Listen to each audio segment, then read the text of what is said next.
Well, guys. Pretty much, long story short, I'm about to show you the video that was originally going to go at 7 o'clock.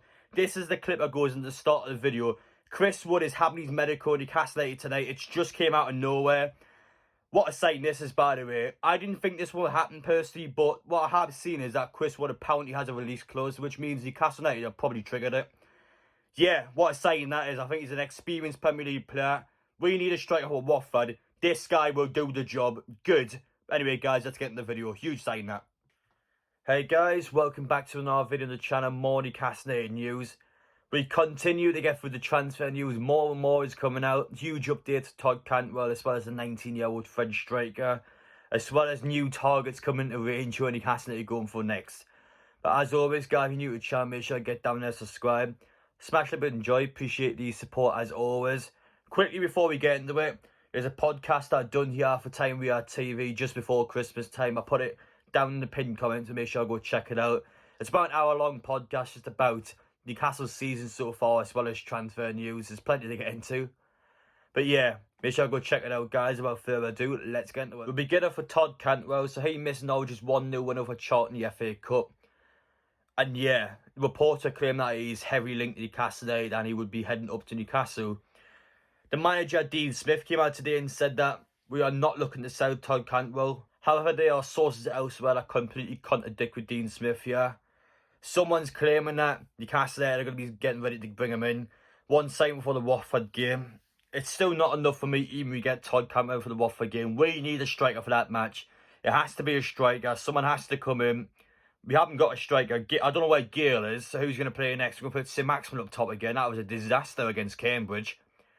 And this one here, again, discussing about how Todd Cantwell has fell out at Norwich. I would take Todd Cantwell. He's not that expensive. Yes, he's not a marquee sign. He's not a huge sign that's going to blow the world away. But he's better than what we have. And at this moment in time, we've got to be bringing players in because the squad is struggling big time. A huge article for 90 Minutes Football here discussed the hierarchy of Newcastle and how plans are seriously started taking place now. The owners, after the Cambridge game, they were talking to after midnight. They were discussing all sorts. I mean, after midnight, you can't fault these people. They are generally trying. It's just near impossible at the minute. Players do not want to come to Newcastle. We're seeing so many players now reject this football club. And it will be getting into panic station shortly because we need bodies. We need bodies in now. This, though, I'm impressed by. At least we're trying. We're clearly get some strategies going, getting some plans going. I think within the next 2 days, there'll be a breakthrough on someone. There has to be a player for the Watford game. So in the next 48 hours, I do expect a breakthrough on a football player. Who that may be at this current time, I have no idea.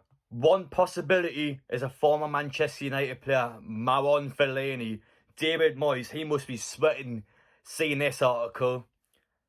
I mean, people do take the mick out of this guy, but I generally don't think he's that bad. I haven't watched him in recent years, but I remember with Manchester United, he was a good football player. He just wasn't good enough for them. Yeah, I think he's better than what we have again. There's not much competition in the midfield, so I think Fellaini, if he was to come in, he would definitely improve the midfield. Again, he's not a major signing, but he's someone that will help the squad out, adds depth. And in terms of the midfield, we need people in there that can control the game. He's someone that can do that better than what we have. So yeah, I would take Marouane Fellaini, as crazy as it might sound for some individuals. The second player Newcastle United were close to sign was the 19-year-old from Ligue 1, proclaimed to be the next Kylian Mbappe. It's now been reviewed what the club is asking for him. Those asking prices are disgusting for him, by the way. One, they want him to the end of the season, so we don't even get into the summer.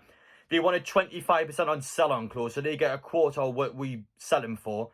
They want an achievement bonus and they want £30 million. What a farce that is. That the club, Newcastle should just pull out the deal straight away. That is a joke. That you will never ever be able to get a good deal with that football club. They're just taking the mick. They're honestly just trying to wind this up. Yes, he's a good, talented football player, but those asking prices are ridiculous. You would never ever in a million years accept that. I mean, the sell-on clause is a joke, by the way. And the fact that you want him on loan at the end of the season, we don't even get him. Listen, lads, do you not realise we need a striker now? Crazy. Don't agree with that at all. Get yourselves out of the deal immediately. One striker Newcastle United fans have been pleading for the last couple of days is the Czech Republic striker. Sky Sports now confirmed that it's unlikely that a deal will happen. They valued the player between 50 to 60 million euros. Newcastle United, it just doesn't look like it's going to happen, unfortunately. Again, yes, there's a lot of money for a player, but unfortunately in this day and age, you've got to pay that sort of money for players. And if we're not willing to pay money for them, We're not going to get these talented football players. Trippier was a one-off because he's an older player. He really wanted to come back to Eddie Howe. So in this case, we've got to buy someone. We can't just keep going, no, we don't want to pay that much, we don't want to pay that much. Someone has to come. We have to pay. Yes, there's a lot of people out there trying to rip us off. Yes, there's a lot of people out there that probably don't want to come to Newcastle United. But we have got to get someone in, because if we don't have a good transfer window, we will go down this season. This transfer window completely dictates this season. We need to be realistic, in my opinion, bringing in about 6 players, 6 or more players. It has to be that many, because the squad needs help massively. The squad's not good enough. We've won 1 match this season. Cambridge have won the same amount of games against Premier League teams as Newcastle United this season. It's a fact. It's actually a fact, and it's ridiculous. We've got to be getting some players in. I'm sick of the embarrassment. We had to change it around. But anyway, guys, thank you all for watching. I trust in these new owners. I know for a fact that they'll be working our asses off to get some deals done. They had to be the correct deals, though. But I'm sure they can do it. Anyway, guys, let me know your thoughts down below. Take care, and I'll see you all tomorrow.